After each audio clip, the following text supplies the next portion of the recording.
Good afternoon, everyone. I think it's time to get started with this webinar. Welcome. This is the second webinar of 2016, and this one is about something that we've not really talked about all that much. This is a webinar about axaio MadeToPrint. So what are we going to talk about? Well, first of all, of course, what is MadeToPrint? That's the first part. And then there are different versions of MadeToPrint, and it's important that you understand which of those versions would be good for what. So we're also going to talk a little bit about that. Of course, as always, there is part theory, part practice. The second part of this webinar will consist of a product demo of MadeToPrint so that you can see what I have been talking about. This is not a deeply technical webinar. Don't expect all of the ins and outs of the product, although you'll see that MadeToPrint is actually quite easy to get going with. And I think that the demo that I will be able to do will give you a pretty good understanding of what the potential of the application is. So let's get started with what MadeToPrint is. MadeToPrint is a, well, I hesitate to say plugin because it's called extension for Quark XPress, but it's something that slots into other applications in all cases. And what it does is it provides very precise and very flexible output from those applications. That means that if you normally in InDesign or in Quark XPress would go to a menu and say save as PDF, and then you would set 5,000 options to make sure that you get exactly what you want and select a location, all of those things can be standardized and automated by MadeToPrint. As a plugin, like I said, it integrates into a host application, and on the Adobe side, that is InDesign, Illustrator, and InCopy. And for InDesign, you can see there that I've also noted the versions. So starting with CS3, running through CC 2015, the most recent version of InDesign. And the same for Quark XPress from version 7 through version 2015. Now, how do you standardize output? Well, you create basically an output setting. And an output setting collects a whole bunch of things that you need to generate output, choices that you otherwise have to make when you generate output from InDesign, Quark XPress, Illustrator, and so on. And each of these output settings allows you to set up all of the rules for exactly one type of output.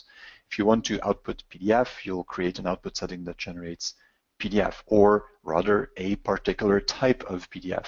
If you want to output images for each page, then you'll create an output setting that does exactly that. And those output settings allow you to set up a whole range of these parameters, as I've said. And I have some examples on here, but to understand the real power of this, of course, the demo will be much better.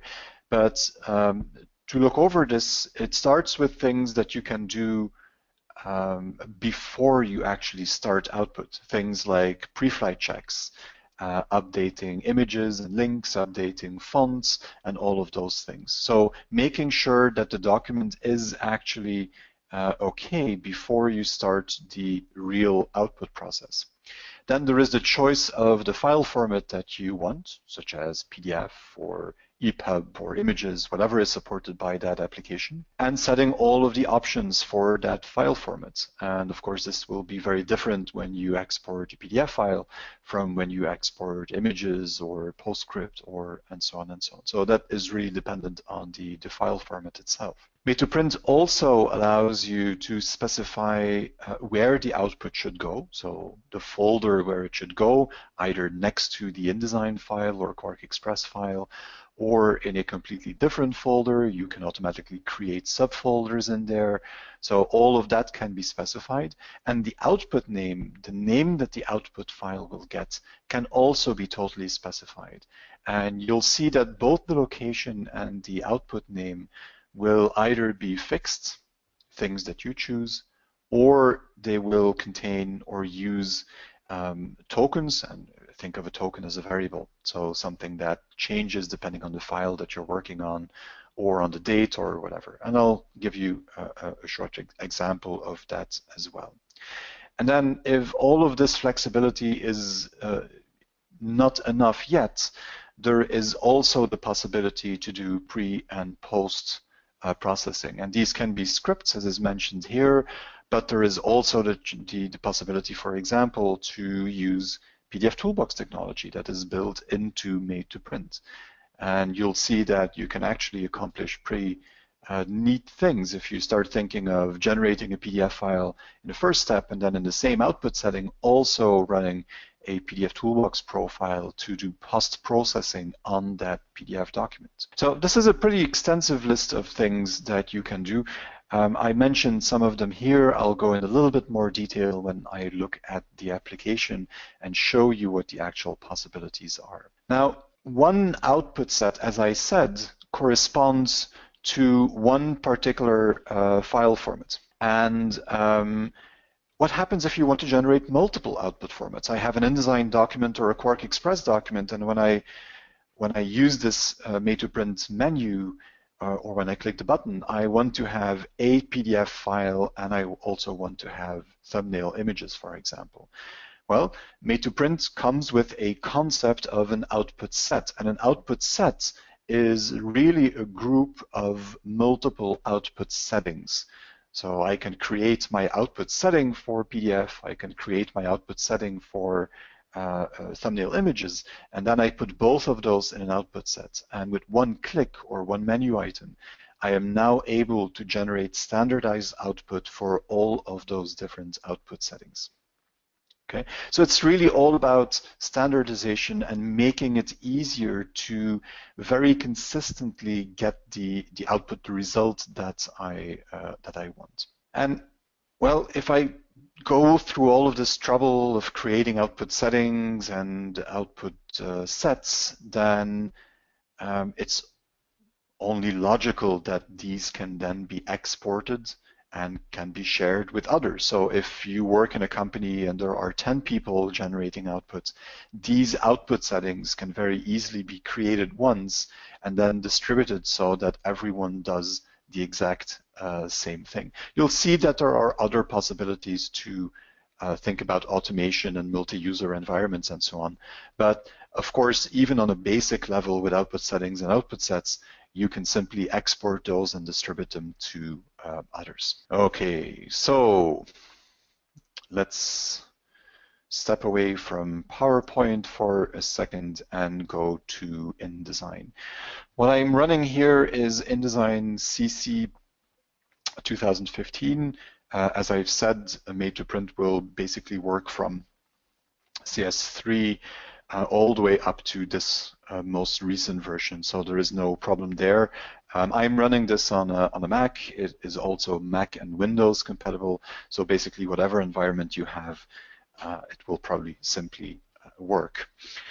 If I look at InDesign, MadeToPrint integrates as a plugin, as I said in the beginning, and that means that there is an additional menu item called MadeToPrint here under the File menu, and that menu item brings up this MadeToPrint window, and that's where it all happens. That's where you configure everything, and it's also from where you will then generate output at the same time. Now, you can already see a basic option I have here. It says standard and auto. I'll come back to the auto version. That's one of those automated versions, as you can very well imagine.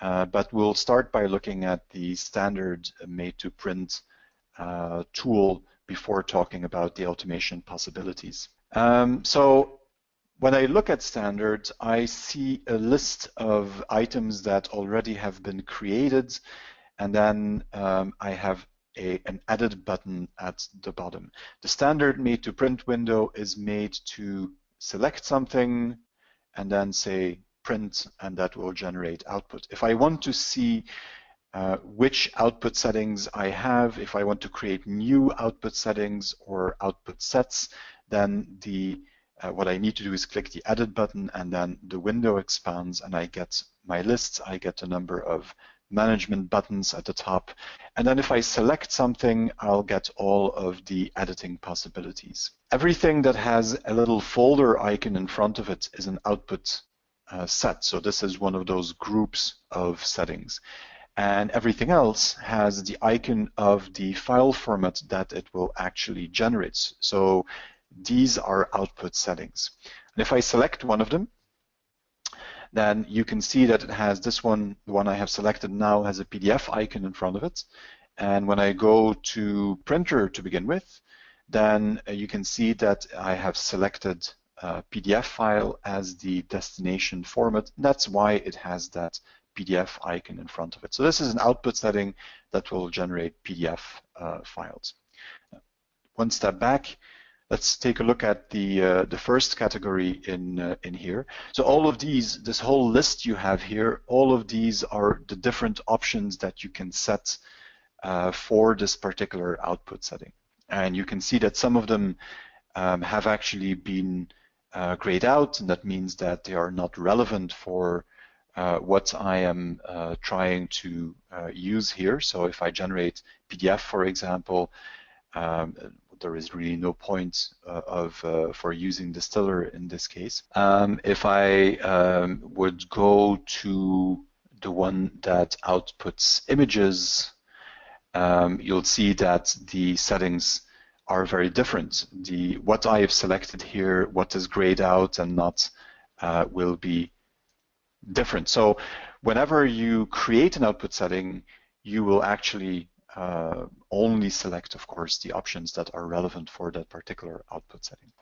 Now, in order to make this easier to understand, let me just create a new one that gives me a new name, new setting. I can change this.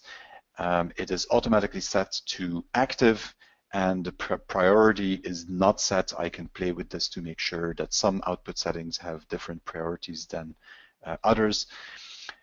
And the first thing that I will do in that case is go to the printer section here, which allows me to define what type of output that I want. Let's take PDF.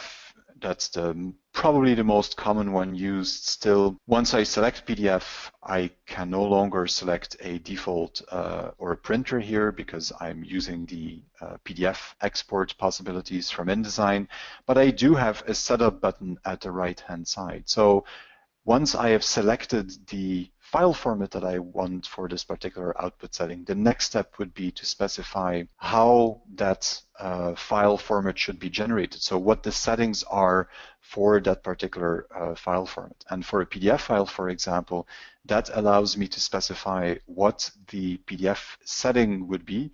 These are all of the PDF settings I have created in InDesign. And it would also allow me to specify whether I want all pages or simply a page range.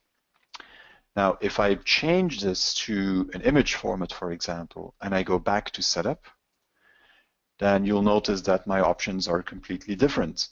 Now what I can do is do things like specifying what the resolution of these images should be, or what the color space of that image should be, and so on. So this setup section that you see here is really dependent on the file format that I select for the output setting. And that's why I say the first thing you should do is choose the destination file format, and then the second thing is doing setup to specify what type of output that you want. And then I can start going through the rest of these categories, and for each of the categories decide what it is that I want to accomplish. So file name is the next one, and file name actually allows me to specify two things. On the one hand, the folder where that output should be generated. So in my case, where does this PDF file need to be created? And then the second choice here is what is going to be the name of that file. And like I said, I don't want to go into the details, into all of the details of what you can do with variables and so on, but I think it's important to understand what level of control you can have over the output. So I am going to customize these to show you what's going on here. And the way I'm going to customize that is by default, I use the same path of the current document or book. I'm going to switch that off. And switching that off means that I can specify what the exact folder needs to be where these things are generated. And I'm actually going to select something that I have created beforehand, an output folder, and I'm going to select that. And so this will simply give me the full path to that folder that I'm using. And if I don't change anything now, each output file will be generated into a specific folder, a fixed folder. But that's not good enough, of course. What I want to do is I want to create a subfolder. And let's say that I'm doing publication. Well, maybe I want to create different subfolders depending on the date. That is a very typical a request for a folder hierarchy. So I'm going to insert a token for that, and you can see that that's what it says here, insert token, and I'm going to click that open, and you see this really long list of tokens that you have. I invite you to go through all of them and see what they do. There is a lot of potential here, but I'm going to choose a simple one for now, and that one is called date.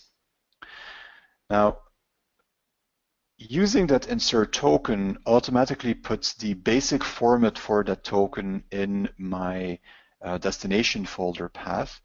But the problem, of course, is that I'm not really sure now how I should format those. And I could go find the documentation, I guess, but that's beyond me.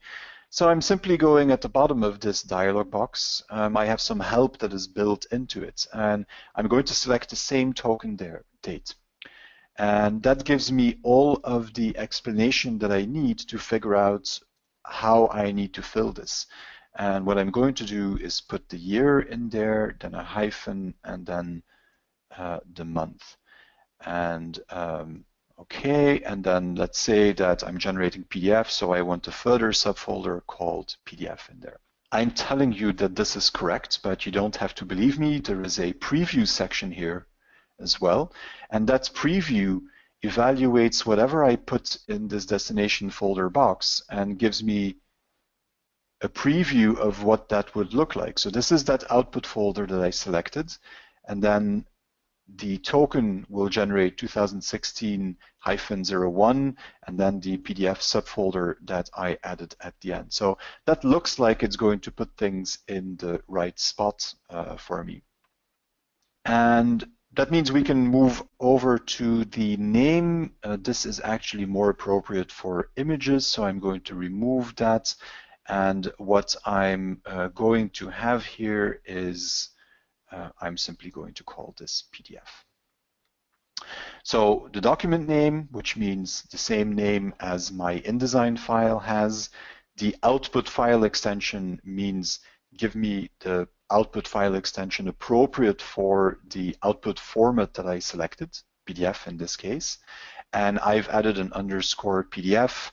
And again, in the preview, you can see what that would result in. And of course, here as well, I can work with tokens. So if you want to, again, let me open it up really quick. If you want to put in a date or a date and a time, or you want to ask the user to enter some information, or in any of those cases, you can insert a token in the file name, and that will allow you to really customize that the name of the output file. And I know I promised I wouldn't get in too much of the technical details. I'm not going to look at more tokens, I promise. But I think it's important that you understand that this can be set up in a very, very specific and very flexible way to make sure that all of the output is generated in the location that you want, using the file name convention that you want as well. Saving files from InDesign and Quark XPress is something that you can do manually as well. But it is also something that is extremely error-prone because you have to remember a lot of things. You have to select the right options. You have to update links and make sure that the document is up to date. You have to put it in the right location. You have to follow the file naming convention and so on. So there are a lot of manual decisions and steps involved. And MadeToPrint takes all of that away by putting it into this configuration dialog, and that's why I think it was very important to at least give you some detail on how to create these. So we've set up the folder and the file name that we want. And then I could go and look at the other options. There are some options that are very generic. Some of them will only be useful for some customers or some workflows. For example, there is an option here to show a page box, which basically puts a line over one of the boxes in the document. If it's not useful, you simply don't use that. I can choose whether I want single page output or multiple page output. I can choose whether I want all of the layers from my InDesign document or which combination of layers that I want. And if you're thinking about, I can show you an example later, but if you're thinking about regional documents where I have a document that contains English and Dutch and French and German, for example, in one InDesign file, then this can actually be used to create an output setting that will only give me the English, all of the generic stuff and the English text. I could build a second output setting that gives me only the French, and a third one for, and so on and so on. And then I could build an output set that automatically exports all of the different language versions in the location that I want with the naming convention that I want. That's where the real power of this product comes up. Image info, adding information about each image on the image itself, something that, again, is only useful in some workflows, but can help with copyright issues, for example, to see where the images come from and who should get paid for each image that is used in a publication, for example. And then we come to a number of things that are a little bit more complicated again. And the first one of those is the pre-flight functionality. I already mentioned during the presentation part that you can do a number of things before you start the output process. And updating any modified links, searching for those links, and you can specify different locations here, searching for missing fonts in there. Those are things that will actually allow you to update the document before you start output. And then the InDesign pre-flight in this case will allow you to check that the document is correct. So this means that you can build a pre-flight profile in the built-in InDesign pre-flight module. And then once I've built that, I can select the pre-flight profile that I want, and my document will be pre-flighted first. And if there is a problem in this step, you can also specify what should happen in that case. So this is the action, and this is when, if at all, you want a report to be generated for that as well. So I could very well say halt processing and then generate a report in case of error. So if any of these steps find something, I will get a warning that the output could not continue correctly. I'm going to skip this one, for example, and before I go there, I'm actually going to go to PDF post-process. PDF post-process, in the case that you generate a PDF file, allows you, as I said before, to run a PDF Toolbox profile on the document. And any PDF Toolbox profile that you build in PDF Toolbox desktop will be usable in here. And there are some example profiles in here, but you can see that there is also a way to open up the folder where all of those profiles live. So all I have to do to have my own custom processing is build something inside of PDF Toolbox desktop, put it in this folder, and then it will appear in my pull-down menu here. And one of those profiles, for example, is a convert to grayscale, which means that the PDF file would be exported according to the PDF export settings that you've created in InDesign and that you've selected in MadeToPrint.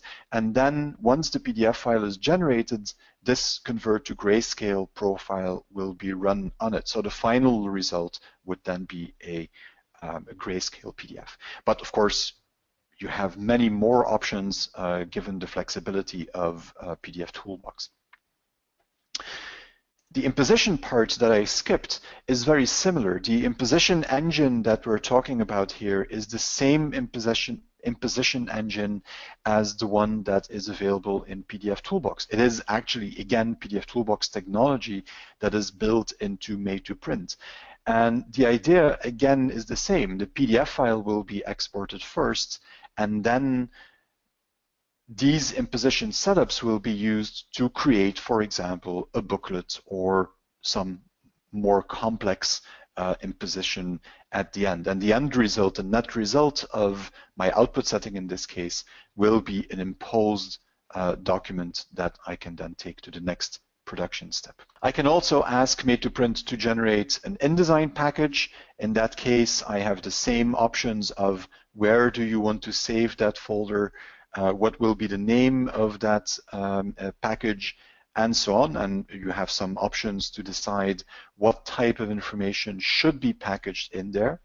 And then if all of that is still not enough, I have the ability to run script files on here. And as you can see, there are pre-processing files and there are post-processing files. And these files will be run on the InDesign document either before the output is done or after the output is done. I'm not going to give you too many more details. If there is something that you saw, like variables or this very nice one, parameter overrides, if there are things that you have questions about, there is documentation about this, but don't hesitate to get in contact. I'll give you my email address at the end of the webinar again.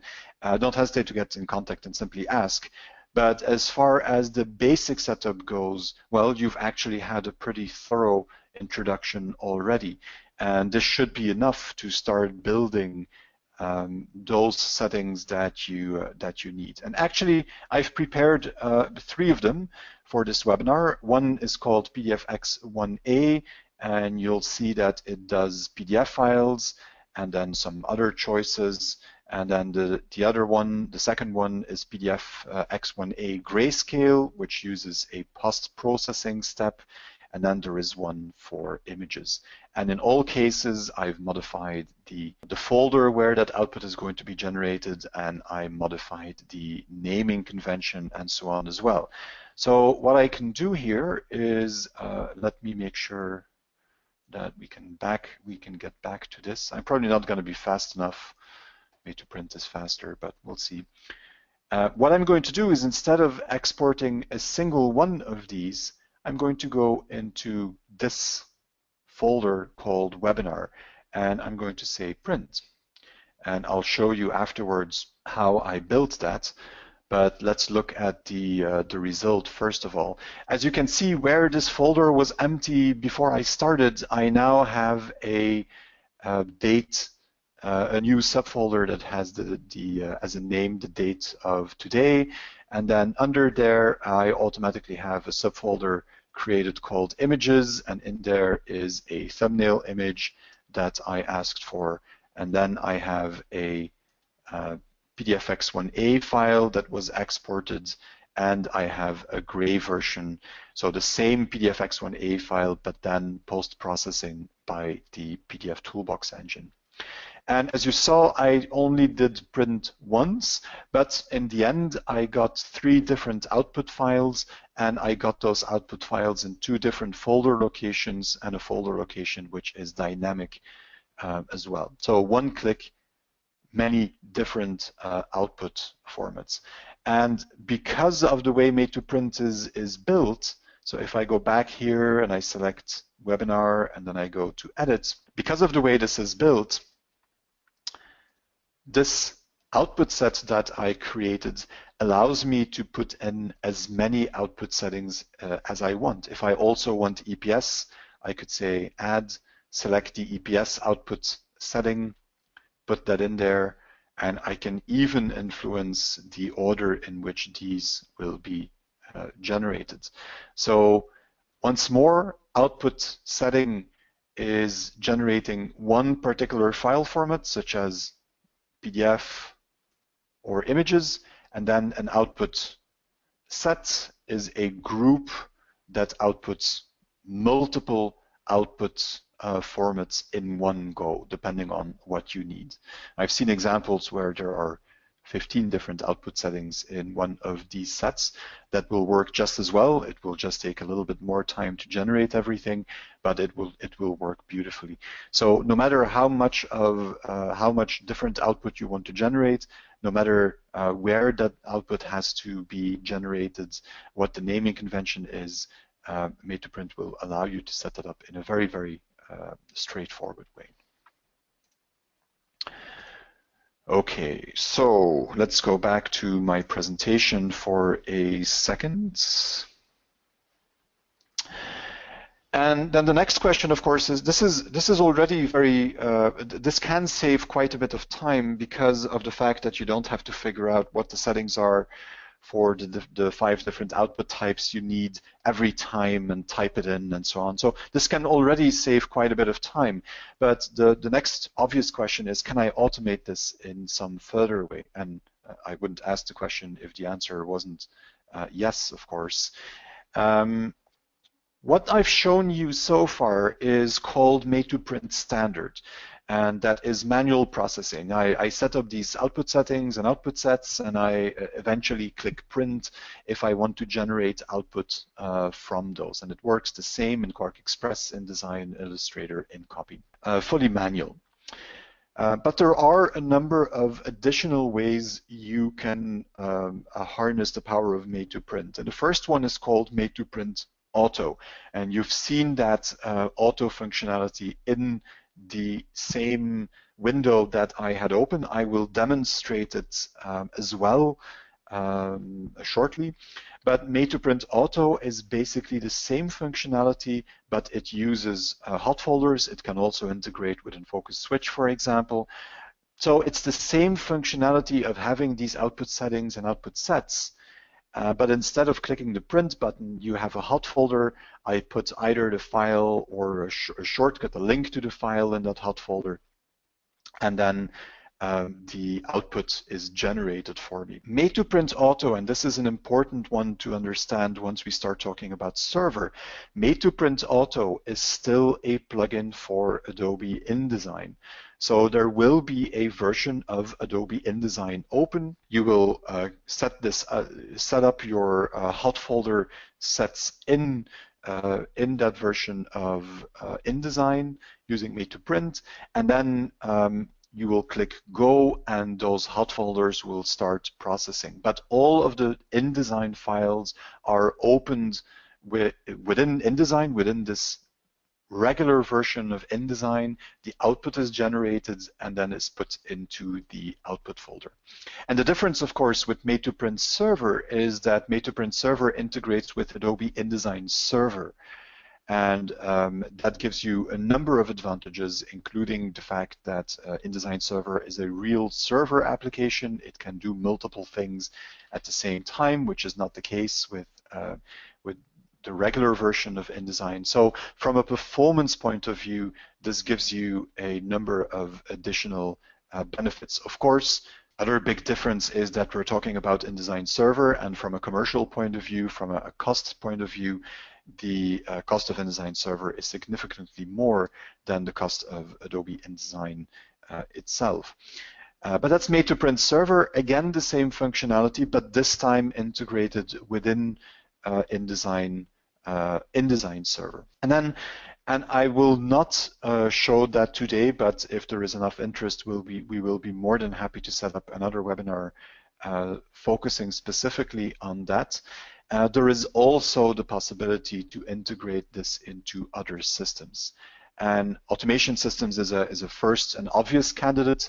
Things like FileTrain, things like InFocus Switch, but also, and for this product that is very important, also editorial systems. And you see the list of the editorial systems that are supported on the slide. The basic integration is that you can set things up in the editorial system in such a way that when, for example, a publication reaches a certain status, MadeToPrint is automatically triggered and output is automatically generated. So if you set up your editorial system in such a way that it is approved at some point, or it is set to a status called production or whatever it is, that can then be the trigger for MadeToPrint that is integrated in that editorial system to start generating output, again, of course, in the right location where production would then expect a PDF file to appear,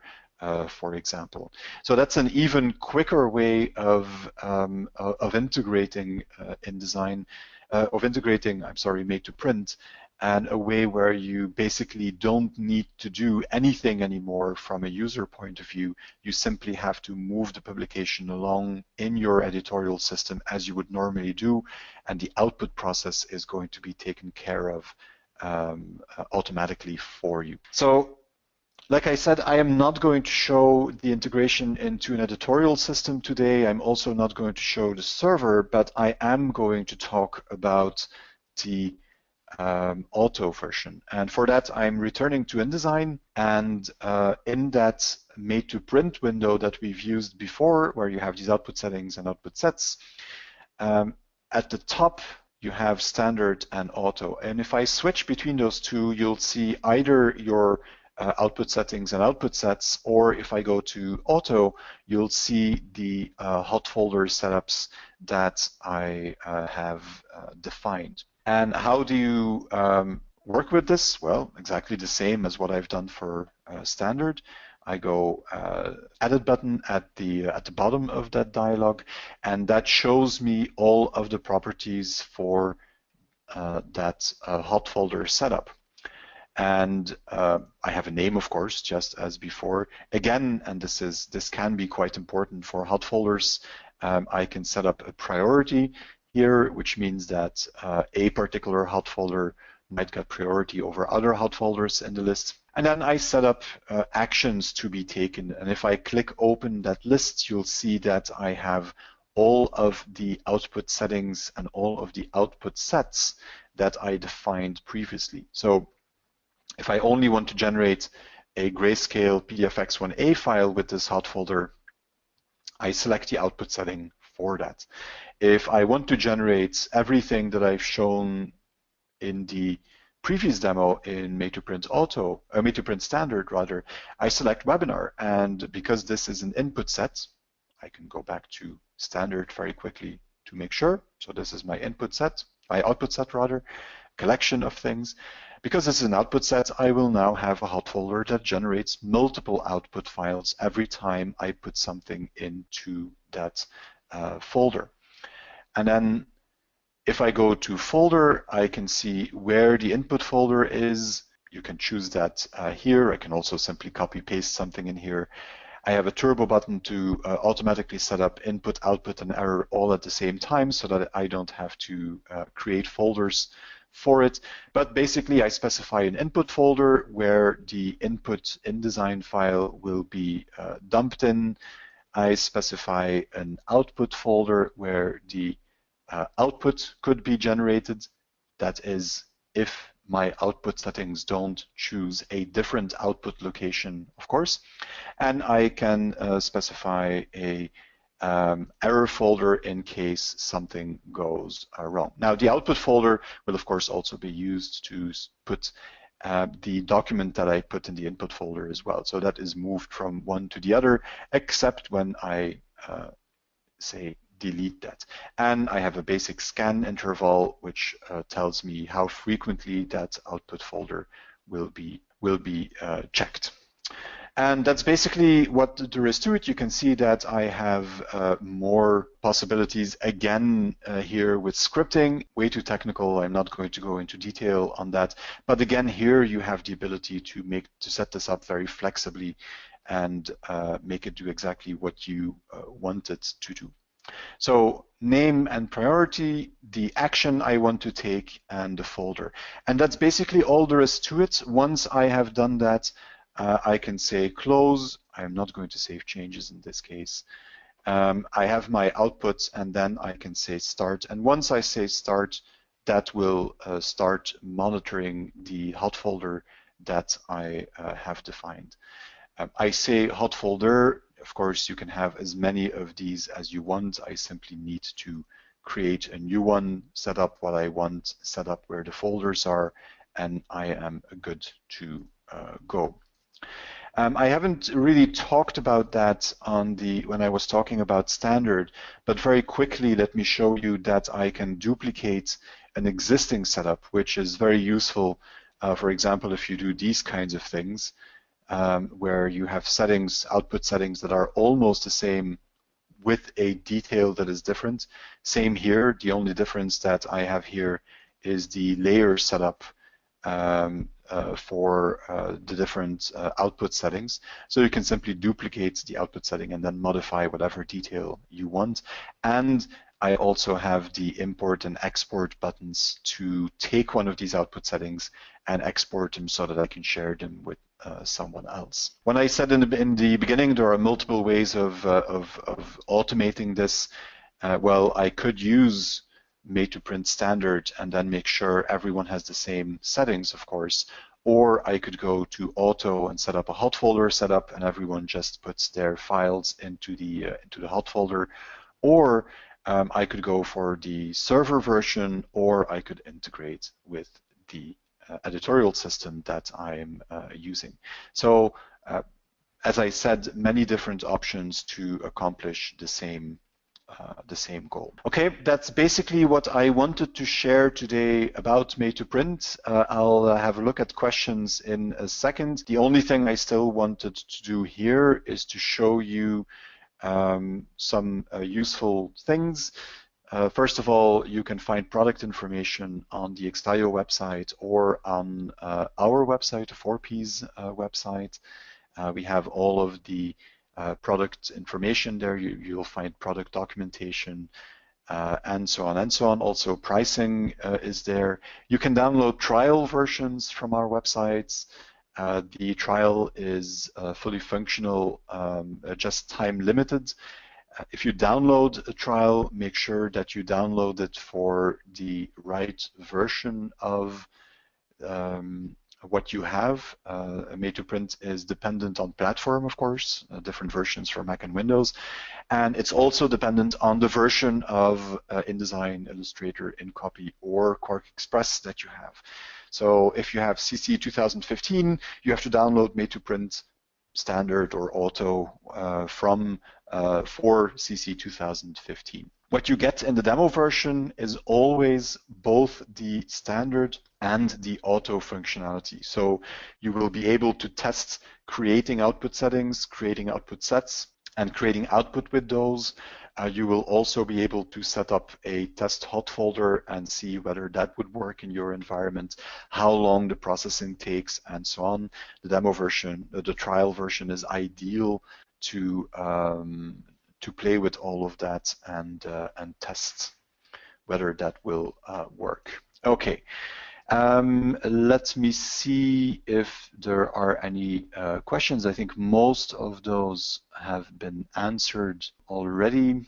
So this is actually a good one. Will the software allow me to create a 508 compliant PDF? So basically an accessible PDF.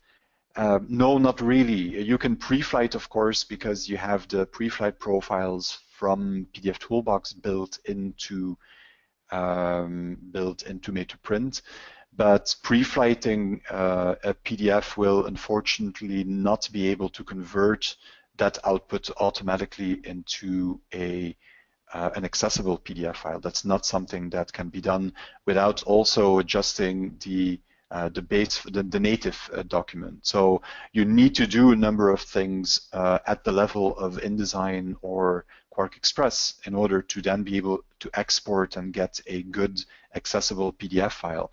And typically what you would need to do is use something like MadeToTag, also an axaio product, and MadeToTag is a plugin for InDesign that speeds up the process of tagging an InDesign file, or rather making it ready to be output into a fully accessible PDF document. We haven't actually scheduled a webinar for MadeToTag yet. but we'll be happy to do so. And if you have more specific questions about that, just get in contact and we'll be more than happy to help you with those. Can the files that are created post-processing be saved into different folders? I'm not sure I understand what you really want to accomplish, but I'm going to say yes anyway. In fact, if you look at what happens in MadeToPrint, what you're doing is you're setting up these output settings, and post-processing is always part of an output setting. So each type of output setting could, of course, get its own type of post-processing, and it could, under file name, also get its own folder. So in that way, the answer is yes. If you want to accomplish something more specific, why don't you shoot me an email and I'll be happy to look at whether that is possible. I promised I would put my email address on here as well. That's just david@4ps.com. But you can also use a support address for that, and we will handle it as well. So yes, in the sense that post-processing is part of an output setting, and an output setting can, of course, have its own specification of where the file needs to be put. If you want something more complex, just shoot me a quick email and we'll discuss that. Can it activate fonts automatically? That is a good question. It will not activate them, but it will use them. So if you have the fonts, so let me go back to pre-flight. And if I say search for missing fonts, the fonts that are in those folders will actually be used by Adobe InDesign. So if you have the fonts in those folders, the output that you will get will be correct. Is it necessary to have a PDF Toolbox license? Well, Peter, I think it is because it's such a great product. But if you're running MadeToPrint, PDF Toolbox is actually fully integrated. So this post-processing functionality and the imposition functionality is built into MadeToPrint, so you don't need a separate PDF Toolbox license to use that. It is simply there. Does MadeToPrint support pitstop pre-flight profiles? Now that would be difficult. No, the answer is no. Pitstop is from InFocus, obviously, and there is no compatibility between Pitstop and PDF Toolbox. It is so that whatever you build in Pitstop, you should be able to build in PDF Toolbox as well. So what you would have to do in this case is rebuild the profile that you want, put the checks and fixes in there that you want, and then simply use the PDF Toolbox profile to do this. Again, same for you. If you have a specific question that you're wondering about, just shoot me a quick email and I'll be more than happy to help. One other question that I see, a 2-page InDesign file that you create single-page separate PDF files for, and can you do that? Well, that depends, I think, on the naming convention. So if I go look at page, you can see that it will generate a single-page output, and then I can see that you have a specific naming convention in your example file, and then in for your input file, and then for your output files. I think if you start looking at what you can do with these tokens for file name, for example, and so on, I think there will actually be a way to accomplish this, but it won't be file name, it will be document name, and you can cut out pieces of that input file name as well. So I could cut out the first couple of characters and use that.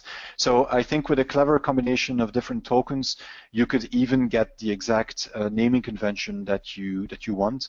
But that's something that I would want to verify and run a little test on if you're interested. So here as well, this is pretty specific. Send me a short email and we'll take that up and see, make sure that it actually works. But that's why those tokens are there for MadeToPrint. It's also why I said I'm not going to go into detail on all of the tokens. I could probably spend a full hour webinar explaining what all of these tokens do and how you could use them in actual production workflows. So that would take us a little bit too far. But at first glance, I have a feeling that we would be able to do this, or at least come very close to what you're looking for. Okay. That's the last question that I can see. So thank you very much for joining the webinar. Much appreciated. I hope to see you again in a next webinar, and the next one is actually next week. Thank you very much. If you have any remaining questions, just shoot them off to us and we will have a look at those. Have a really great end of the day, and hopefully until very soon at a next webinar.